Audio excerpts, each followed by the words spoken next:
Good morning students. Today we will revise our exercise of chapter 2nd. Here is the question number 3rd that why the Tsarist autocracy collapsed in 1917. ज़ार का जो शासन था वो 1970 तक आते ख़त्म क्यों हो गया? Answer is there were many reason for collapse tsarist autocracy in 1917 में ज़ार का शासन ख़त्म होने के पीछे बहुत सारे रीज़न थे. Some are as follow. उनमें से कुछ एक हैं. First, revolution of 1905. Revolution of 1905 had a great deep impact on the Russian people. 1905 में जो क्रांति हुई उसका रशिया के पीपल के ऊपर बहुत ज़्यादा इफ़ेक्ट पड़ा था. Tsars created a parliament. Tsar ने एक पार्लियामेंट बनाई जिसका नाम था Duma. But he never allowed it to work at its own. But उसने कभी भी इसको अलाउ नहीं किया कि वहाँ पे जो मेंबर थे वो अपनी मर्ज़ी से वहाँ पे कोई वर्किंग कर पाएँ. नेम के लिए पार्लियामेंट थी बट पार्लियामेंट में जो अथॉरिटीज़ होती हैं वो वहाँ पे अवेलेबल नहीं थी. Second reason was first world war. Tsar took Russia into the first world war. Tsar ने ऐसी सिचुएशन क्रिएट कर दी रशिया में कि वहाँ पे फर्स्ट वर्ल्ड वॉर की कंडीशन आ गई और फर्स्ट वर्ल्ड वॉर में रशिया को भी उसने बीच में इन्वॉल्व कर दिया. During the war period shortage of production gave birth to economical difficulties. अब वार सिचुएशन में क्या हुआ, ऐसे टाइम पीरियड में प्रोडक्शन की शॉर्टेज आने की वजह से लोगों की इकोनॉमिक डिफ़िकल्टीज़ थी वो बढ़ गई. और 1917 7 lakh soldiers had been killed. 7 lakh तक के जो सोल्जर्स थे, सैनिक थे, वो इस युद्ध में मारे गए 1917 में. Now farmers and workers forces recruited in the army. अब सोल्जर्स ख़त्म होने लगे तो वहाँ पे जो फार्मर्स थे, जो वर्कर्स थे, उनको ज़बरदस्ती आर्मी में रिक्रूट किया जाने लगा.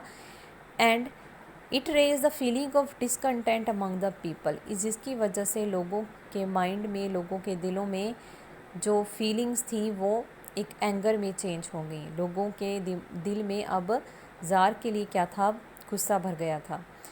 Next was the immediate causes. कुछ अचानक कुछ ऐसे रीजंस आ गए जिसकी वजह से उसका जो शासन था वो ख़त्म हुआ. Shortage of food became an immediate cause. लोगों में जो फूड की शॉर्टेज आ गई थी, फूड ग्रेन्स की अवेलेबिलिटी नहीं हो रही थी, उसकी वजह से भी बोलता ये एक रीज़न था कि ज़ार का जो शासन है वो ज़्यादा टाइम तक नहीं रह पाया. Working class women trying to purchase bread at high cost. Working women जो थी वो कोशिश कर रही थी कि उन्हें किसी भी प्राइस पे खाने के लिए मिल जाए. On 12th March 1917 capital city of saint Petersburg fell into the hands of revolutionaries. और कंडीशन ऐसी आ गई, लोगों ने रेवोल्ट करना शुरू कर दिया और जो 12th मार्च 1917 को जो कैपिटल सिटी थी सेंट पीटर्सबर्ग, वो वहाँ पे किसका कंट्रोल होने लगा, क्रांतिकारी जो लोग थे वहाँ पे उनका कंट्रोल हो गया और ज़ार के हाथों से वो शासन निकल गया. So these were the reason. कौन से रीज़न थे? ज़ार का शासन इसलिए ख़त्म हुआ क्योंकि 1905 का रेवोल्यूशन हुआ था. उसके बाद फर्स्ट वर्ल्ड वॉर की कंडीशन में रशिया को बहुत ज़्यादा नुकसान हुआ जिससे लोग उससे नाराज़ हो गए. कुछ इमीडिएट काउजेज़ थे जिसमें फ़ूड की शॉर्टेज आ गई. इस कंडीशन की वजह से भी ज़ार का जो शासन था वो ख़त्म होने लगा. After that there was fourth question, make a list one with the main events and effects of February revolution and the other with name, event and effect of October Revolution. Here is the partition between February revolution, October revolution. February revolution में main events क्या थे? On 22 Feb 1917 A lockout took place at the factory and women lead a profession. यहाँ पे क्या हुआ? February revolution में main event था 22 Feb 1917 को लॉकआउट हो गया था.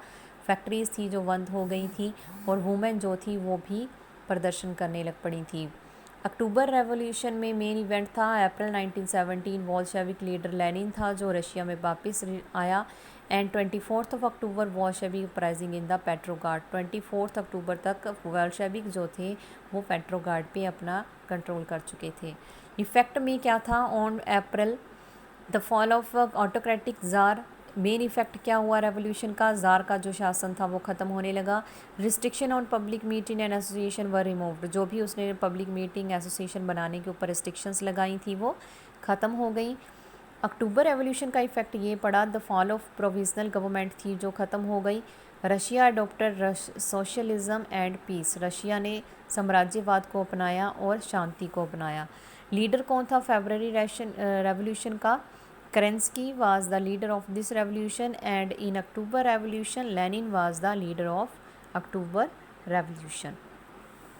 After that, there was the question, what were the changes brought about the Bolshevik immediately after the October Revolution? October revolution होने के बाद इमीडिएटली बॉल्शेविक्स ने कौन कौन से चेंजेस किए? First change was peace. Immediately after coming to power, Lenin announced his decision to withdraw from the first world war. उसने ये डिसीज़न लिया कि वो जल्द ही फर्स्ट वर्ल्ड वॉर से अपने आप को बाहर निकालेगा and made peace with Germany, और जर्मनी के साथ एक शांति स्थापित करेगा। No private property, private properties were abolished. उसने क्या किया? प्राइवेट प्रॉपर्टी को ख़त्म कर दिया। Land and other mean of production declare the property of nation. जो भी लैंड है, जो मीन्स ऑफ प्रोडक्शन है, वो किसकी प्रॉपर्टी माने जाएंगे? नेशन की property. Labour was made compulsory for all, labour जो है वो सभी के लिए कंपल्सरी कर दी जाएगी। Economic exploitation came in to end, जो भी इकोनॉमिक एक्सप्लॉयटेशन, लोगों का शोषण हो रहा था, वो ख़त्म हो जाए। Nationalisation of industries, the control of industries were given to workers. Industries का जो कंट्रोल था वो किसको दे दिया? वर्कर्स को। All banks, company, industries, Railways जो थे उनको क्या कर दिया गया? नेशनलाइज्ड कर दिया गया, राष्ट्रीयकृत कर दिया गया। मतलब अब वो किसके कंट्रोल में होंगे? नेशन के कंट्रोल में। Declaration of right of people, peoples के लिए कुछ फ्रीडम प्रोवाइड करने के लिए उनको कुछ राइट्स प्रोवाइड किए गए। These were the changes which were made by Bolsheviks. So you have to write and learn these questions on your fair notebook. Thank you.